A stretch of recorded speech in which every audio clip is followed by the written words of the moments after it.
Na Band FM, quem ama não esquece.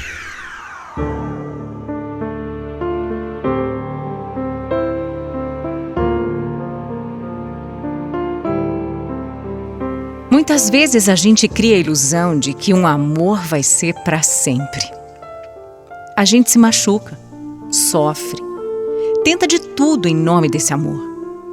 Mas às vezes chega uma hora que é necessário aceitar o fim e parar de insistir. Eu era bem novinha quando eu conheci o Alan. Mas como ele era muito namoradeiro, apesar da gente trocar uns olhares, eu tinha certeza de que nunca rolaria nada entre nós. Mas a minha irmã vivia dizendo que ele gostava de mim e até tentava juntar a gente. Até que um dia minha família resolveu fazer uma festinha de despedida para um dos meus irmãos que estava indo embora da cidade. E a minha irmã, que não era boba nem nada, convidou o Alan para ir nessa festa. Foi nessa festa que a gente se aproximou para valer. Sabe, Paula, ultimamente, a coisa que eu mais faço na minha vida é pensar em você. O quê? Pensando em mim? Como assim, Alan? É isso que você ouviu. Eu sei que pode parecer loucura, é esquisito até, mas o que eu tenho que te falar é que eu acho que eu tô apaixonado. Eu tô apaixonado por você.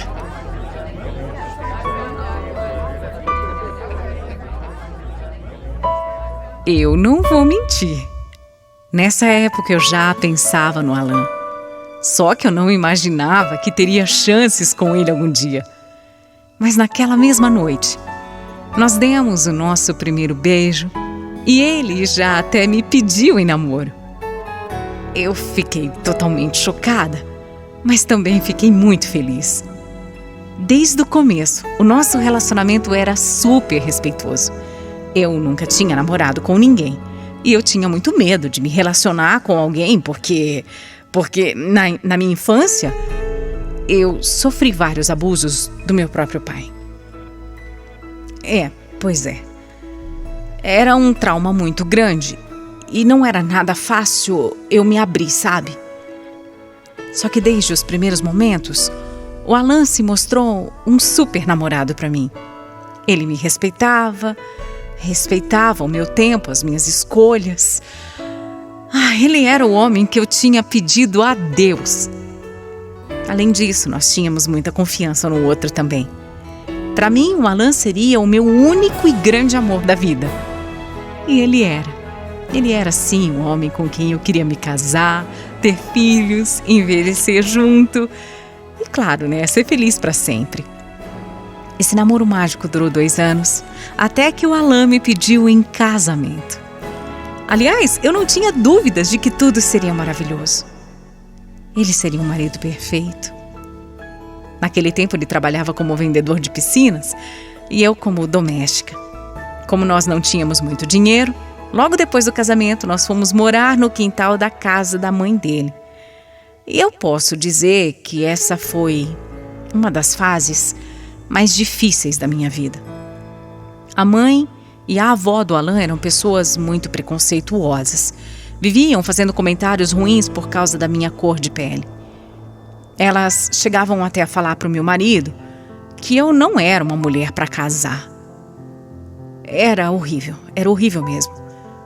Esses comentários me machucavam demais e eu só aguentei porque, graças a Deus, eu tinha o apoio do Alan.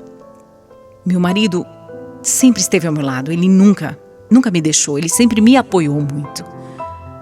Depois de anos casada, nós começamos a planejar a nossa família. E depois de uns 2 anos tentando, eu finalmente consegui engravidar.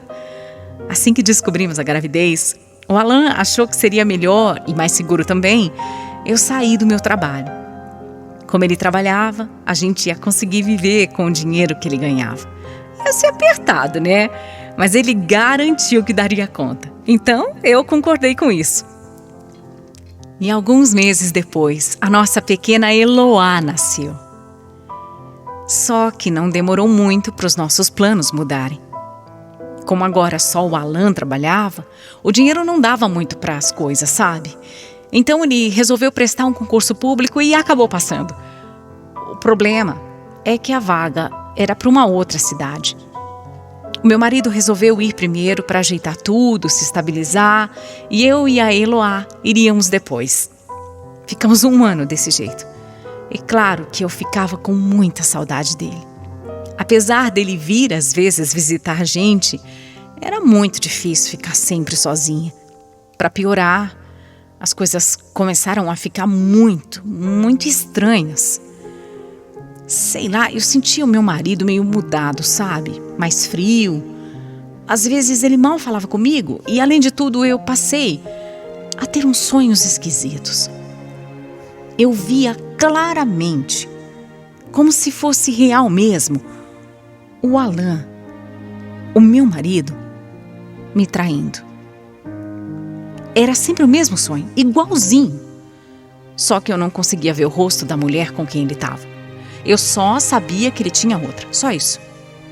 No começo me convenci de que era coisa da minha cabeça, lógico, né? Que eu só estava com muita saudade dele mesmo. Mas o tempo passava e eu continuava sonhando todas as noites a mesma coisa. Era impressionante. Quando eu resolvi conversar com ele sobre isso, ele falou que era realmente coisa da minha cabeça, que eu estava doida, e ainda jurou pela nossa filha que jamais me trairia. Ele jurou que nada estava acontecendo. E eu acreditei. Afinal, poderia mesmo ser coisa da minha cabeça, né? Não sei. Toda essa distância estava mexendo demais comigo. Não me fazia nada bem isso, sabe? Enfim, como o Alan já estava há um tempo no trabalho e bastante estabilizado, nós decidimos que era hora de irmos morar todos juntos. Apesar de ter que mudar de cidade com uma criança pequena, eu fiquei tão animada. Eu não via a hora de ter o meu marido do meu lado de novo. Fazia mais ou menos 1 mês que nós estávamos na casa nova, quando do nada, assim, da noite pro dia, a minha vida mudou. Eu estava sozinha em casa quando o meu celular começou a apitar. Eram várias mensagens de uma vez chegando de um número que eu não conhecia. Quando eu decidi abrir as mensagens para ver quem era, veio a surpresa. Um monte. Muitas. Um monte de fotos do meu marido. Fotos do Alan. E não eram fotos bonitas, não. Eram fotos do meu marido num motel com uma outra mulher. E eu não podia acreditar naquilo que eu estava vendo.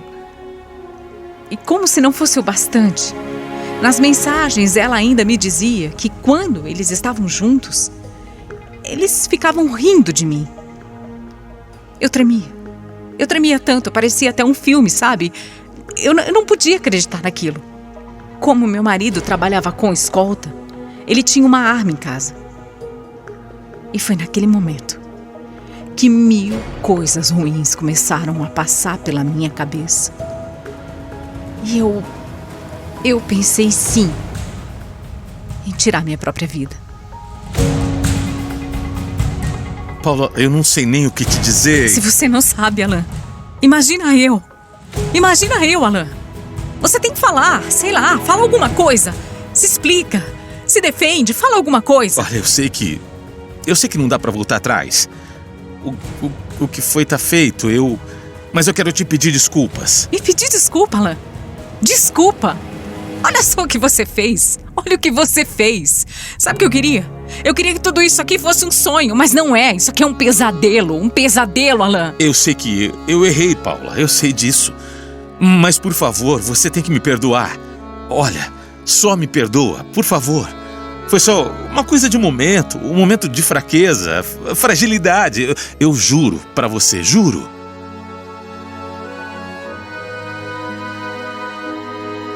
Eu só queria acordar daquele pesadelo. Eu queria poder voltar atrás, voltar para o que nós éramos antes, sabe? Voltar para a nossa vida, da nossa cidade, era isso que eu queria. Apesar de tudo. De toda a dor, de toda a raiva, de todo o sofrimento. Eu não podia desistir daquele casamento. Ele era o pai da minha filha. E eu não queria que ela crescesse sem a presença dele. Então, eu perdoei. Eu sei que muita gente vai me julgar, mas naquele momento, eu pensei na minha filha. E eu achei que era a melhor decisão ficar com a nossa família. O Alan prometeu para mim que ia mudar. E eu posso dizer que ele mudou mesmo. Ficou mais presente, mais próximo. O problema é que sempre que a gente ficava junto, aquelas imagens ficavam voltando o tempo todo na minha cabeça. Aquelas imagens dele com aquela mulher. Aquilo doía demais. Mas eu aguentei. Eu aguentei sim. Ele continuava trabalhando e eu continuava em casa. Parecia que tudo estava finalmente voltando ao normal. A gente voltou a se dar bem, a sair mais, a nos divertir e até começamos a fazer academia juntos. Para completar a nossa felicidade, eu descobri que eu estava grávida da nossa segunda filha, a Emanuele. Só que, como ele trabalhava muito o dia todo, e eu me sentia um pouco sozinha durante o dia, né? Só que ele continuava trabalhando muito, o dia todo. E eu me sentia um pouco sozinha durante o dia. Eu não conhecia ninguém por ali, eu não tinha família, amigos, nada. Era só o Alan mesmo. E por isso eu decidi voltar para minha cidade naquele momento. Lá pelo menos eu teria ajuda da minha mãe, da minha irmã. Seria melhor para mim. Eu já estava grávida, né? O Alan, ele não podia voltar. Já que ele tinha o trabalho, né, e com a distância, mais uma vez ele passou a ficar bem estranho. Eu já estava desconfiada de que alguma coisa estava acontecendo, mas eu não podia acreditar que ele teria coragem de me trair de novo, ainda mais no estado que eu estava, né, grávida. Aí eu fui levando, tentando descobrir o que estava acontecendo. E foi aí que ele me ligou. Paula, não dá mais pra mim. Não dá, eu quero o divórcio. A gente não tá mais dando certo. Eu acho melhor a gente se divorciar mesmo, porque... Divórcio? Alan, peraí. Não, peraí.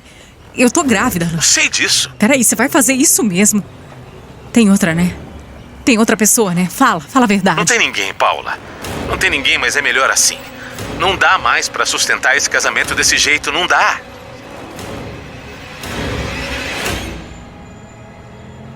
Eu não conseguia acreditar no que eu estava ouvindo. Como ele tinha coragem de me deixar assim, sozinha, grávida? Depois de tudo que eu tinha aguentado, depois de tudo que eu perdoei, como que ele podia fazer isso novamente? Eu chorei por semanas. Eu sofri tanto. Claro que, poucos dias depois, eu já vi uma foto dele com uma outra mulher. Uma mulher que, inclusive, fazia academia com a gente naquela época. Eu fiquei tão arrasada, sabe? Eu passei toda a minha gravidez sozinha e nem no parto ele esteve presente. O Alan só apareceu no dia seguinte do nascimento da minha filha e ainda teve coragem de trazer junto a mulher com quem ele estava. Ele não teve a menor consideração, menor respeito pela mãe das filhas dele. Hoje o Alan é um homem totalmente diferente do que era comigo. Casou com essa mulher, viaja para vários lugares que a gente nem sequer pensou em ir. E ainda cria os filhos dela. Para as minhas filhas ele paga pensão e uma vez ou outra ele aparece para visitar. Por muito tempo eu sofri, sabe? Por muito tempo eu cheguei até a questionar. Perguntava para Deus o motivo de me fazer enfrentar tudo isso. Mas depois de tanta dor, hoje eu posso dizer que eu sou feliz. Foi muito duro para mim. Eu me entreguei, eu me doei, eu engoli coisas muito difíceis em nome do amor. E no final acabou assim. Doeu, viu? Mas hoje eu posso também dizer que eu superei. Eu vivo agora com a minha mãe, com as minhas irmãs, e são elas que me dão forças para continuar lutando, porque a vida não acabou, né? E principalmente porque todos nós merecemos ser felizes.